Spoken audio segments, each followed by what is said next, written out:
I think we both perceive a combination of malaise and possibly rage, certainly frustration, anguish, angst in the political environment. And while we don't know, you and I were speaking on October 17th, we obviously don't know the outcome of the election yet, but we know to a certain extent the outcome of the campaign, because the campaign, as opposed to the voting, is been 98.5%, 98% over. And we know it's kind of like a litmus test for the political environment. My sense is it ain't good. The image that comes to mind in Walker, first of all, the phrase that comes to mind, Walker Percy's novel, Love in the Ruins.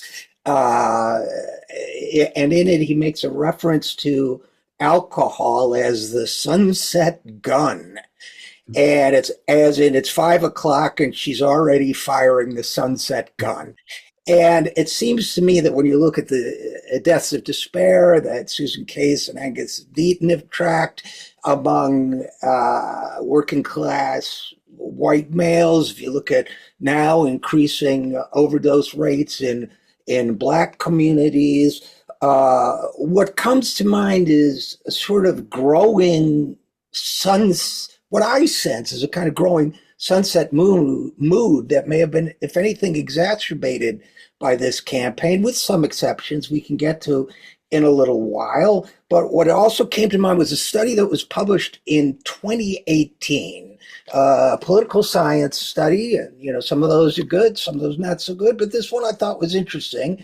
They used that enormous database of OECD countries as a survey point, so a large sample.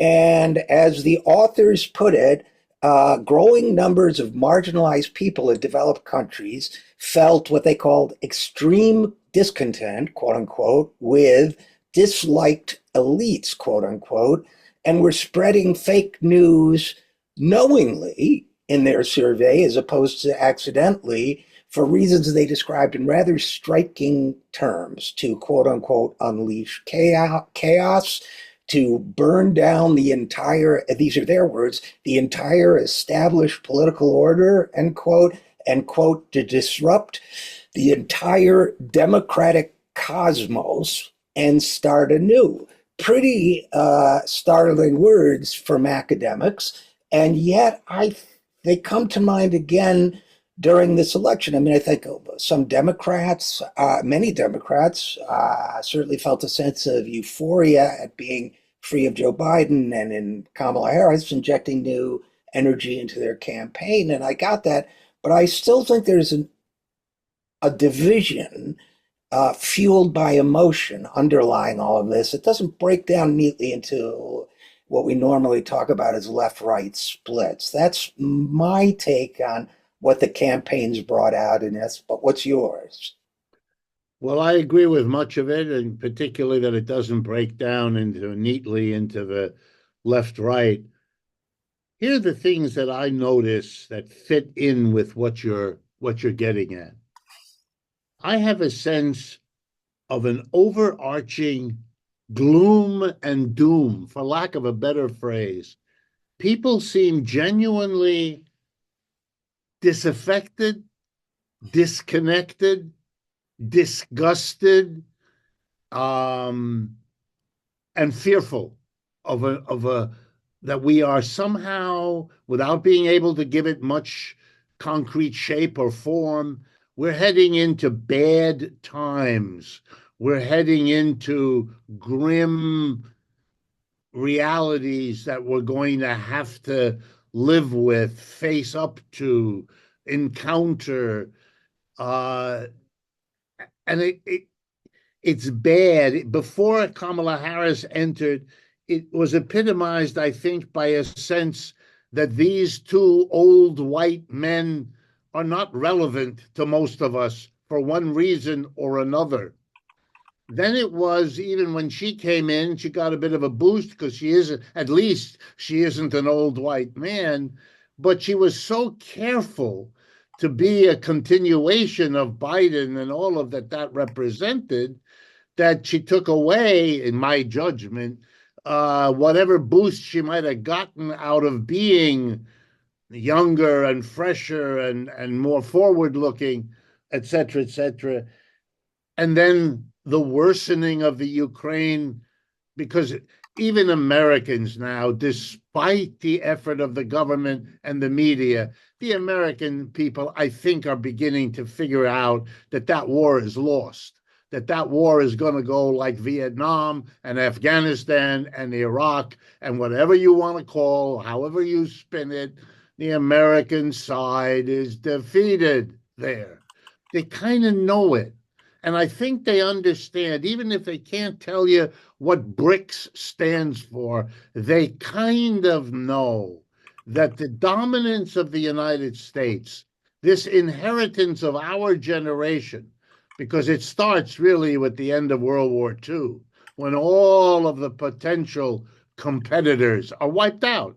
Germany, Japan, but also Russia and Britain and France and Germany, Italy, all of it, it's gone. They are no competitors of ours. They can, in fact, they need the US to rebuild. And whereas we come out of the Great Depression, the war put America back to work while it killed off all of our competitors.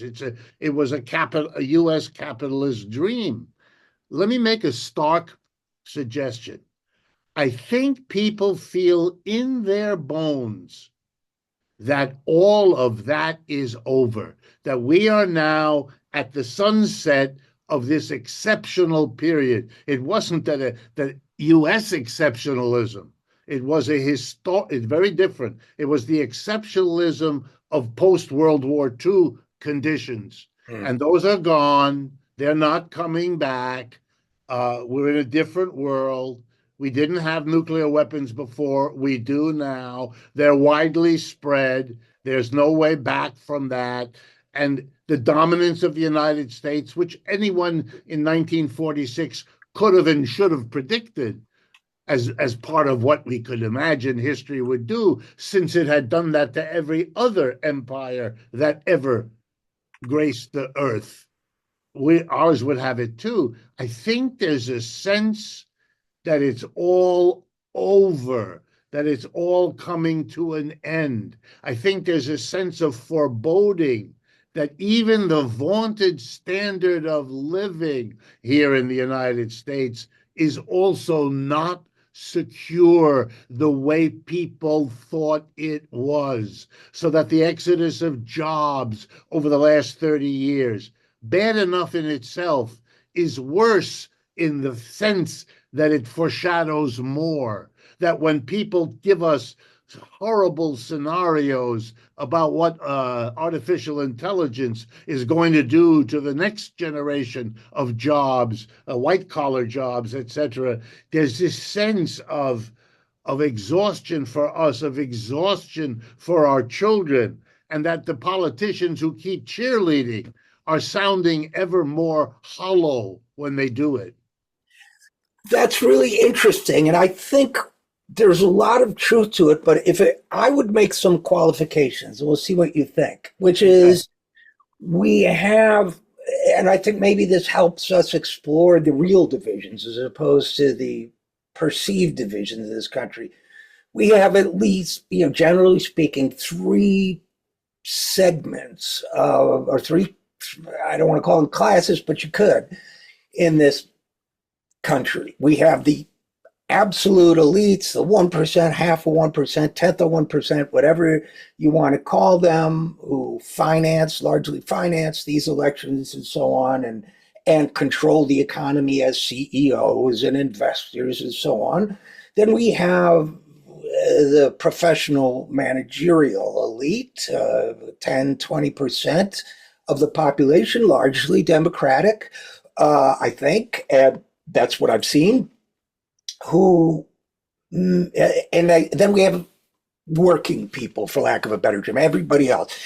And I think working people is a good term. And I think among working people, the 80% or so, I think you're right. I think there is this sense of foreboding, of anxiety, of anger, of depression.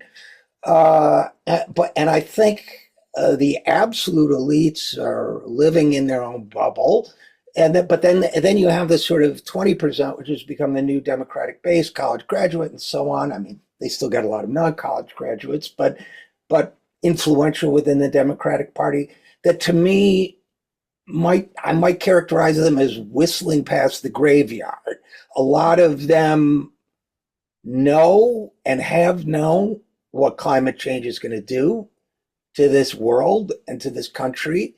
They know about inequality, but like a lot of people in this world, they look for heroes, saviors, easy solutions. So they're trying not to look too closely at what, and I don't want to be harsh on them. I mean, they're people like the rest of us, but a lot of them may be pinning unrealistic hopes on the outcome of this election.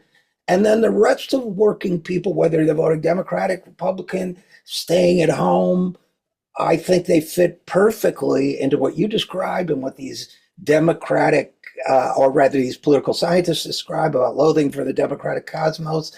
I think they have an F them all kind of attitude towards it. Alienation, you use that word. It's the right word. And I think the question is, either way, I mean, one of these two individuals is going to win the election in November, presumably. You may not know until January which one, but one of them will presumably be sworn in as president. But there will be lasting repercussions, I think, from this campaign. And I'm curious. I mean, I'm actually curious to know if Harris loses, will the 20% be disillusioned and shift their thinking? If Trump wins, how will they respond since having talked for so long about how he's a threat to democracy, which I don't necessarily disagree with, but I would have thought if I was facing a threat to democracy, I'd insist on getting out of Gaza, since that's or a ceasefire, because that's so unpopular. But apparently, some things are more important than a threat to democracy. But and then the 80% are going to be like, you know what? They tried to tell. They're going to, maybe some of them will pin their hopes on Trump if he goes in, but it's not going to be that great. Inflation may worsen if your fellow economists' consensus among them is to be believed. So I worry at least as much about the militia types and about irreparable divisions that needn't be along party lines or conservative liberal lines, but have shaped up that way. Yeah, I think it's going to be very confused. I mean, there's a kind of chickens coming home to rest. You keep telling people, which I believe is a mistake, but you keep telling people for the last 50 years that the West represents quote unquote democracy, that the kind of parliamentary liberal capitalism that is a better descriptor is all going to be wrapped up in a package which we call democracy. Well, when liberal capitalist parliamentarianism is bought and paid for by a very small elite of the top 1%, what's happening is that democracy is getting the blame. Democracy is what's falling short because it was never really democracy. We've never allowed a real democracy to function. Every business has a tiny group of people at the top who are unaccountable to their employees, can hire and fire their employee. The notion of a democracy is ridiculously contradicted by everyday life for the vast majority of people, 5 days out of 7. Democracy is what Bob Dylan had a wonderful line for the old folks' home and the college. That's where you talk a lot about democracy, because it's a wonderful fantasy for people who are not yet engaged in the real world or are retired from it. However you play that, I think there's a danger here that we're going to see a massive disaffection from life as usual. People who used to accept, yes, once a year we go in and we vote, and that's whatever it is, democracy. They're going to see through it. They're going to be done with it, they're not going to want it. Some will go in a direction of looking for a dictator who will save us in this situation of a lost democracy. Others will become revolutionary in a wholly different sense because they'll make a more left-wing sense of it all. However you figure it out, I think you're onto something, because I think the momentous effect of this election will be that it's over, and that now the unresolved, unsolved problems of this society are just going to keep getting worse. You know, Mr. Trump or Kamala Harris, relative to the BRICS and the G7, irrelevant.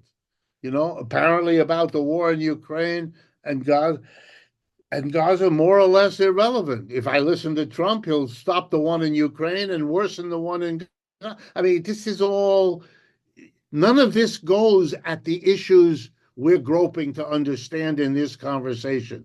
A massive experience of a declining empire, a squeezed capitalism, a terrible disappointment with what the political scene is able to deliver, and a sense of the relentless ongoing juggernaut that makes more and more of the middle class disappear in the face of a growing poverty and the playboys at the top. And one of the things that strikes me about all this, if we look for a moment at the blue side of the ledger, is people who characterize themselves as liberals. Many of them don't, and I hesitate to see this because they're more educated on average and will take offense. I don't mean to be offensive, but I don't think they fully understand the history of the word liberal.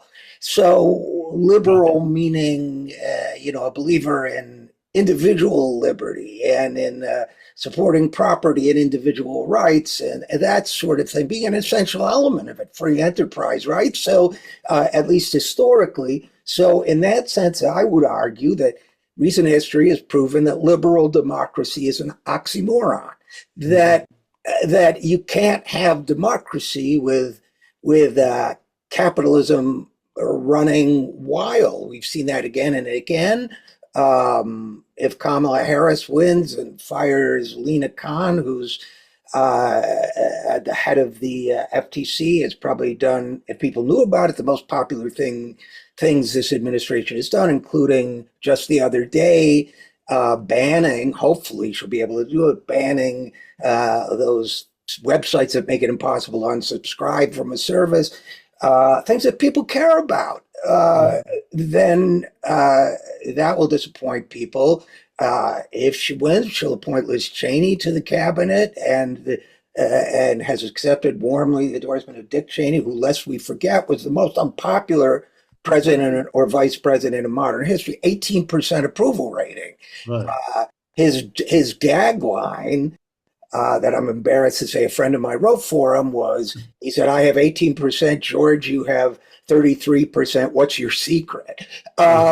So these are not loved people by the masses, for lack of a better word.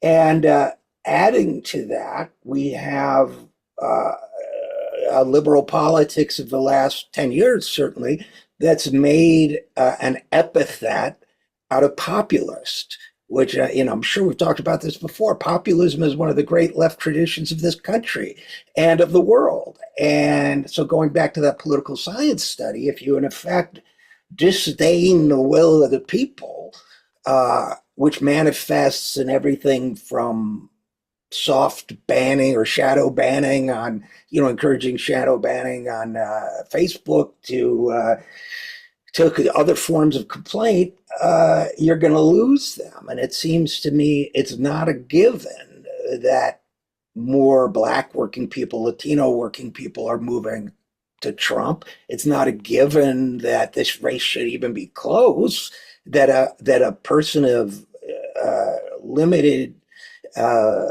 cognitive and moral ability like Donald Trump should even stand on the brink of winning is an astonishing failure on the part of the Democratic Party. To me, I mean, they should be hanging their heads in shame while they're trying to get this thing out of uh, out of the toilet. And so to me, whatever happens, the fact that it was a race is a five-alarm fire for true leftism in this country. Absolutely. And I think that, let me put it in another way. The more you don't face the level of dysfunction that this society has reached, economically, politically, and so on, the more you encourage the Trump-like character, and the more you encourage, more importantly, desperate political decisions. I mean, let me, and I know we're running out of time, but let me close this point by something concrete.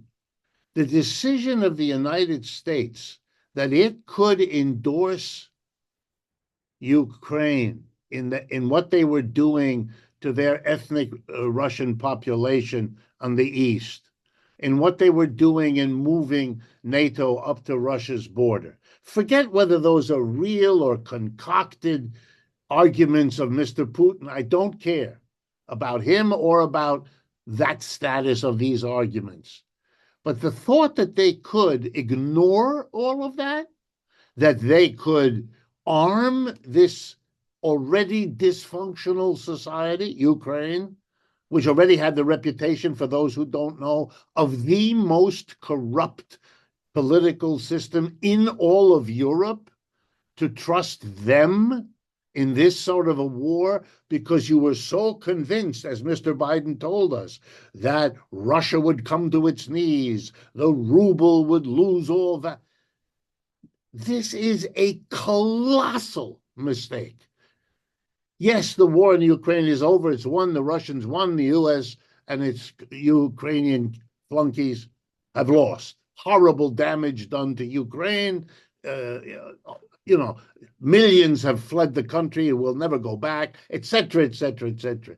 But the mistake, look at the mistake. You didn't understand that that wouldn't happen to Russia. You didn't understand that they have a BRICS alliance and that they could sell their oil and gas to India and China, and they didn't need Germany to buy it. I mean, if you had understood that in the end, Russia has experienced more rapid GDP growth per year in the period from October 22 to now than they did before, that the war did for them now what the World War II did for the United States coming out of the Depression, then you would never have done this, be stuck in this dead end, losing another war. That's a sign they don't know what they're doing. And then look at the desperation of the Israelis, slaughtering people on a mass scale with, this is another Holocaust. They're denying it as the one that they suffered was denied by the people they were horrified who were denying it. I mean, these extremes that people have to go through when they're back themselves into an impossible corner, these are signs of a declining civilization, a declining culture. This is Sam Huntington from Harvard, only not like he saw. It wasn't that the great Western civilization was being challenged by something backward. It's the exact opposite. Yeah, there is a civilization clash going on, but it's not so much a different new one as it is a collapse of an old one. It's not even clear yet whether the new will be all that different. Well, they will learn the lessons that we're being forced to live through right now. And what that brings to mind for me is Mahatma Gandhi's quote when he went to Great Britain, when he went to England, and the reporters asked him, "What do you think of Western civilization?" And he said, "I think it would be a good idea." At this point, in many places around the world, we're seen as the barbarians at the gate, not the other guys, us. Yes. And Gaza is a perfect example of that. So, and here, there's popular support for Israel's attack on Gaza, but the unfettered militarism of the support for Ukraine, the sort of reverse McCarthyism of if you criticize the wisdom of that effort. I think these are all warning signs that we need a new alternative populist politics in this country. That's my concluding thought, but what's yours? My conclusion is don't be only focused on November 5th. Much more important for all of us is how whatever happens then is going to be processed by the different people suffering their way through the decline of the American empire. We depend on your support here at the Zero Hour, so please give whatever you can at any of the links you see on your screen. Thanks so much.